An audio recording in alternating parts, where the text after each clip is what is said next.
Hello, this is Practical Prepper 123. As you can see, this is a bag video. I'm not going to go through contents of bags and promote bags and hopefully garner contracts and sponsorships by bags. I'm just going to tell you about what I have. Now, this is what I started off with. This is my very first emergency bug out bag. You know, I have a little EDC kit and I have a little belly bag that I have, but this was my first backpack. You know, I had watched YouTube videos and it sounded fun and, you know, it made sense that you needed to have something like this.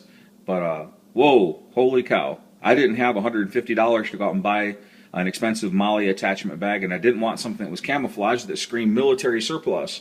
So I just went down to Walmart like a lot of people normally do when they're first starting off, and I picked up this little Outback Products bag, about $15.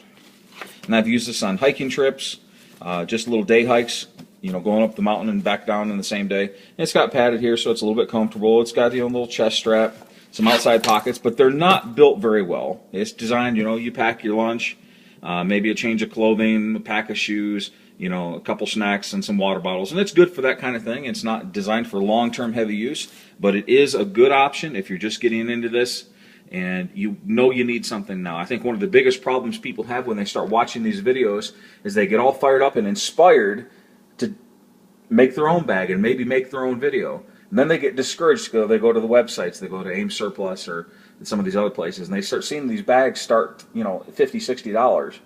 And that's just for the bag. And then, of course, to be a respectable YouTube video person, you've got to have at least a $150 bushcraft knife, and you've got to have, you know, the best of this and the best of that. And, you know, frankly, your flashlight doesn't work. It's not worth anything unless it's at least $75, $80. Now, all kidding aside, but that's how you start feeling. Before you know it, you're thinking, holy cow, I could have at least $500, $600 wrapped up in this bag. My wife will kill me. And that's where the $15 bag comes in. It's better than not having anything, and it's better than having some big military surplus Alice Pack A-frame thing that's going to weigh you down. If your goal is just a get-home bag, I have to leave the house in a hurry, or maybe everything I need is got to be in the car, this could be a good option for you. These run about $15 new. Used, you could probably get them for $5 maybe. All right, moving on to the next option. We have this rolling backpack. Now this is by Sports Plus Olympia. These can be had for about $15. Actually, brand new, they run about $35 to $50 depending on you know, where you're buying them. This one here I bought at a thrift store, Goodwill to be specific, for $5.99. They're built really well.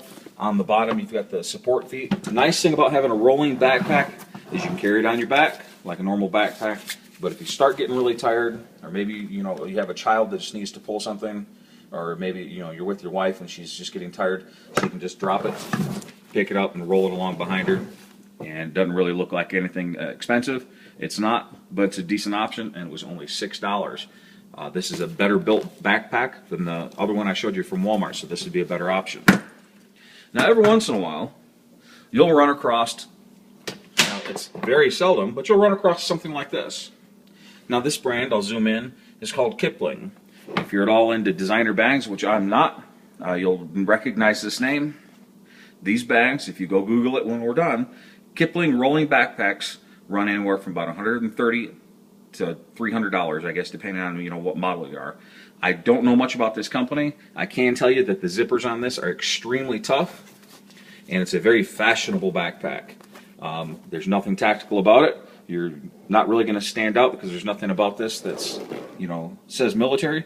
And this backpack I was able to get for $6.99. Again, the straps are stored in this back compartment here, and you've got the rolling wheels. How much? $7. Nice backpack. Shoot, even if you didn't want to go out into the woods with this one, it's still a nice backpack to throw your laptop in, maybe give to your kids. We'll move on to the last option, and you're going to start to see a little bit of a pattern here, because once again we have another rolling backpack. Now this one here I purchased at Kmart in 2010. This is their starter brand, I guess. Got this one for about $30, $25 I think is what it is. And again, it has rollers. And this one here, everything's already tucked in the back. It's zippered up, so I can just grab this one and roll with it. This one fits nicely in an overhead carry-on, so maybe, you know, you're looking for something like this to fly. This will work great. This one has lots of packs. I took this one with me to Uganda, Africa. I was there for a month, and this carried everything I needed. A little bit more colorful than I would like, but again, there's nothing about this pack that says tactical, that says military, that there's food or rations or water inside. Like I said, I'm not bashing the guys who spend the money on the big name, big time packs, but if you're looking for something to get you started, this is what I like. Now, this is still my go-to pack. I'm going to build the other bags up and give them to loved ones, but this is what I have for right now, and I like it, and I'm probably never going to spend $100 on a bag. Well, this has been Practical Prepper 123. If you like this video, give me a thumbs up, maybe give me a subscribe. I welcome comments, and maybe any tips you might have on maybe improving how these bags actually function. Thank you.